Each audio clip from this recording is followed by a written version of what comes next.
আমি লক্ষ্য করছি ফেসবুকে প্রায় হেডলাইন করছেন আমাদের অনলাইন সাংবাদিকরা ক্লিক বেট তৈরি করার জন্য, সার্জিস এবং হাসনাত কি পালিয়ে গেলেন, এরকম একটা ল্যাঙ্গুয়েজ। তারপরে দিচ্ছেন সামরিক বাহিনীর হাতে সার্জিস হাসনাত ধৃত বলে ভেতরে বলছেন এই সংবাদটা গুজব। তো এই ধরনের যে বাজে প্রবণতা আমরা সংবাদকর্মীদের মধ্যে দেখতে পাচ্ছি, এটা তো খুব খারাপ। এই ধরনের হেডলাইন তারা কেন দিবেন? এই ধরনের কাজ তারা কেন করবেন? একজন লিখেছেন সার্জিস বিদেশে চলে গেলেন, আমি আজকেই দেখেছি এরকম কোন একটা হেডলাইন। তো এইটা কেমন কথা? সে তো বিদেশে যায় না এবং বিদেশে যাওয়ার কোনো কথাও হয় নাই। কিন্তু এই ধরনের কথা দিয়ে, এই ধরনের হেডলাইন দিয়ে যে সংবাদ তৈরি করা হচ্ছে, আমি মনে করি যে এগুলিকে শক্ত হাতে এগুলো ডেকে এনে তাদেরকে অন্তত ভালো করে তাদেরকে তিরস্কার করা উচিত। যে এই ধরনের কর্মকাণ্ড কিন্তু আসলে সাংবাদিকতার নীতিমালার পরিপন্থী। মর্তুজা দীর্ঘদিন সাংবাদিকতা করে, সে অনেক তরুণ বয়স থেকে সাংবাদিকতায় জড়িত। আমি নিশ্চিত যে সে একমত হবে। এই কাজগুলি হয়েছে কি, মনে করা হচ্ছে যে মনে হয় নির্বাচন তাড়াতাড়ি ঘটানোর জন্য এগুলি হচ্ছে, আসলে তা নয়। এই যে ক্লিক বেইটের সাংবাদিকতা, পয়সা কামানোর, সোশ্যাল মিডিয়া থেকে টাকা পাওয়ার সাংবাদিকতা, এটাও কিন্তু এক ধরনের বিতর্ক তৈরি করছে। ফলে আসলে আমাদের সমাজ ব্যবস্থায় যে দীর্ঘ অপশাসনের যে ক্ষত, এই ক্ষত আমরা বহন করছি। কিছুদিন আগে, কয়েকদিন আগে আমি পিনাকি ভট্টাচার্যের সঙ্গে ফোনে কথা বলেছি। একসময় আমরা অনেক কাজ একসাথে করেছি, কিন্তু এই যে দুঃশাসনের ক্ষত বুকে নিয়ে তার মধ্যে যে ক্ষোভ, এই ক্ষোভ আসলে তিনি প্রকাশ করতে গিয়ে কিন্তু মাঝে মাঝে আপন লোকজনের বিরুদ্ধে ক্ষোভ প্রকাশ করছেন। এবং যখন কথা হয়েছে, এই কথা আমার সাথে হয়েছে, আমাদের মধ্যে এই ঘটনাটি কিন্তু ঘটেছে। মনে করেন যে আমি এটাকে নাম দিয়েছিলাম, আমি অনলাইনে বলেছিলাম যে অনলাইনে গু বাবা তৈরি করার প্রক্রিয়া।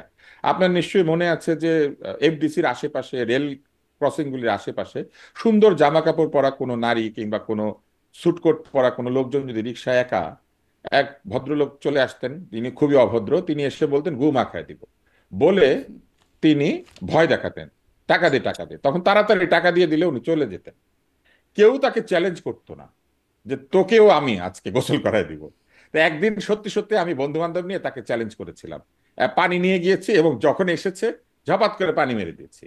তো দেওয়ার পর সে পালিয়ে গেল, কারণ যখন গু নাই তখন সে পালিয়ে গিয়েছে। তো ঘটনাটা যেটা ঘটেছে, অনলাইনে আওয়ামী লীগ সিপি গ্যাং তৈরি করে এবং নানান ধরনের বট বাহিনী তৈরি করে যে ধরনের গু চড়াচ্ছিল, সেই গুয়ের বিপরীতে পাল্টা গু তৈরি হয়েছে। এই দায় দায়িত্ব কিন্তু আওয়ামী লীগ সরকারকে নিতে হবে। অনলাইনকে দূষিত করার একটা বিরাট দায় দায়িত্ব তাদের আছে।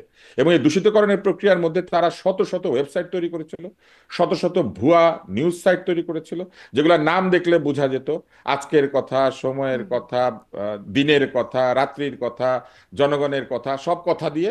আর কিছু তৈরি করেছিল হচ্ছে 24/7, আপনি নাম দেখবেন নিচে পিছনে লেখা 24/7। আরেকটা তৈরি করেছিল 360। এবং ওয়েবসাইট থেকে যারা কিনা প্রফেশনাল মডেল, সেই প্রফেশনাল মডেলদের ওয়েবসাইট থেকে ছবি নামিয়ে সেই ছবি দিয়ে লেখক তৈরি করেছিল। লেখক তৈরি এই যে করেছে। জনগণকে প্রতারণা করেন, এটা আমি নিজে আবিষ্কার করেছিলাম। আমি ওয়েবসাইটে গিয়েছি কারণ এই ছবি আমি আমেরিকাতে দেখেছি। এবং এই যে অবস্থাটা তৈরি করেছিল তারা, সেই অবস্থার পরিণতি কিন্তু আজকে এই এই ঘটনা। শারমিন, যে আমাদের কোনো জায়গাকে তারা এই গুমুক্ত রাখে নাই, আমি সরি এই ল্যাঙ্গুয়েজটা ব্যবহার করছি, কিন্তু এই যে কোনো জায়গাকে তারা কলুষতা মুক্ত রাখে নাই, কারণ ক্ষমতায় টিকে থাকার জন্য তারা যত ধরনের অন্যায় মার্কাস পদ্ধতি আছে, সেই মার্কাস অন্যায় পদ্ধতি তারা বেছে মার্কাস নিয়েছিল।